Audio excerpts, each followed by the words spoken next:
Halo sobat, kembali lagi ya. Saya mau bercerita tentang terciptanya jenglot siluman. Mungkin kalian itu kalau lihat paranormal ya, lihat channel-channel YouTube ya. Mungkin kalian pernah ngeliat pusaka yaitu jenglot, tapi wujudnya setengah badannya itu binatang gitu. Mungkin kalian pernah lihat yang seperti itu. Lalu bagaimanakah terciptanya jenglot siluman? Jenglot dengan wujud-wujud siluman. Bagaimana hal itu bisa tercipta dan bisa dimanifestasikan di alam nyata atau diwujudkan di alam nyata? Ternyata ada faktor-faktor penyebab kemunculan jenglot siluman. Tidak serta-merta itu hanya terkubur saja, no. Ada faktor yang membuatnya tercipta dan muncul. Kalian harus perlu tahu dulu apa itu jenglot dan apa itu siluman. Dan saya kasih tahu ya, jenglot itu adalah orang yang memiliki ilmu betara karang. Jenglot itu adalah suatu fosil seseorang atau makhluk yang memiliki ilmu dari betara karang. Dan ilmu betara karang ini adalah satu ilmu keabadian di zaman dahulu yang seringkali dan kerap sekali dipergunakan untuk perang. Dimana dengan adanya ilmu betara karang ini, seseorang akan memiliki tubuh bagaikan karang di lautan yang sangat keras. Bahkan organ-organ tubuhnya juga bagaikan karang di lautan. Itu yang menjadi salah satu penyebab orang yang memiliki ilmu betara karang, dia akan menjadi jenglot. Karena kulitnya, tulangnya, organ dalamnya, tubuhnya sekeras batu karang, tidak bisa teruraikan oleh pengurai, tidak bisa diuraikan dan tidak bisa dibusukkan. Tidak bisa tubuh itu mengalami pembusukan. Beda dari manusia sewajarnya. Kalau manusia sewajarnya, kalau dia meninggal mati, ketika dia dikuburkan maka mengalami pembusukan dan tubuhnya diuraikan menjadi tanah. Sedangkan orang yang memiliki ilmu betara karang ini, dia sulit mati, matinya aja sulit. Dan ketika dia mati, tubuhnya tidak bisa diuraikan, tubuhnya tidak akan mengalami pembusukan. Tubuhnya hanya akan mengalami pengecilan usia, pengecilan tubuh. Lalu yang kedua itu siluman. Siluman itu adalah tanda kutip penyebutan.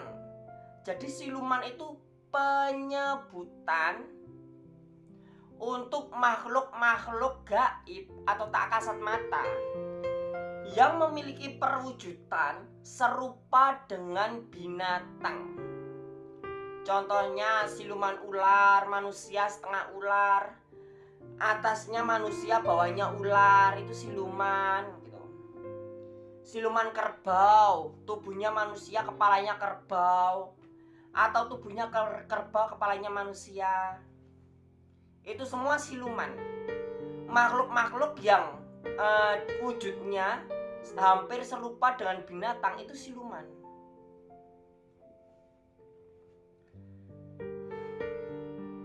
Dan dua faktor yang menyebabkan terciptanya munculnya jenglot siluman.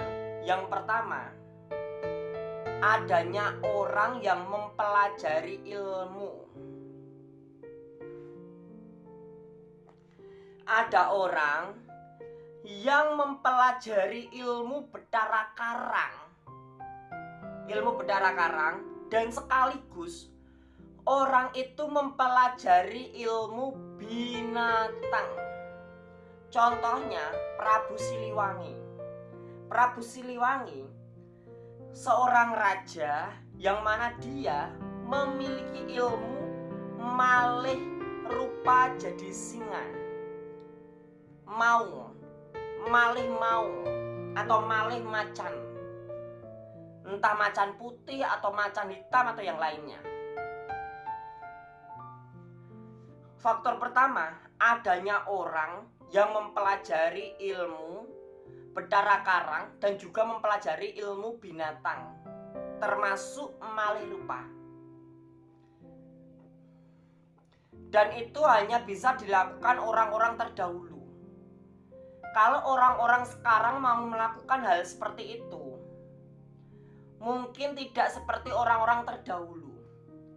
Karena koneksi antara alam nyata dan alam gaib yang lebih jauh daripada yang dulu. Manifestasi kuasa dari alam gaib ke alam nyata itu jauh lebih kecil daripada yang terdahulu. Dan mungkin zaman sekarang saya kira sudah nggak ada. Jarang sekali. Bukannya nggak ada, tapi jarang sekali. Apalagi sekarang zaman modern. Lalu yang kedua, faktor kedua yang membuat terciptanya jenglot siluman itu adanya bangsa siluman di alam gaib, makhluk-makhluk gaib yang memiliki wujud serupa binatang.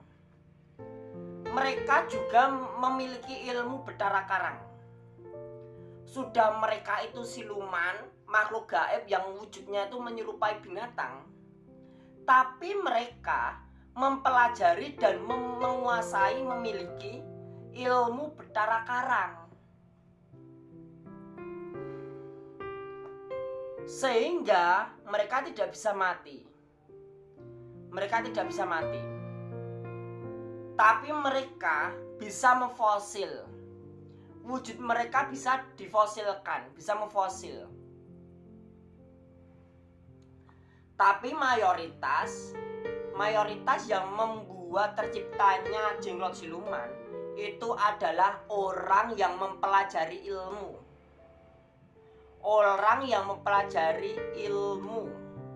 Itu mayoritas. Kalau orang itu mempelajari ilmu di alam gaib, tentang alam gaib, entah ilmu apa saja, kalau kesaktiannya lebih kuat daripada raganya, kalau kesaktiannya lebih tinggi daripada tubuhnya, maka tubuhnya akan keseret masuk di dalam alam gaib, di alam kesaktian. Tubuhnya akan terseret masuk ke alam supernatural. Contohnya seperti Prabu Siliwangi, Gajah Mada, lalu Angling Dharma, dan masih banyak yang lainnya. Sekian, terima kasih.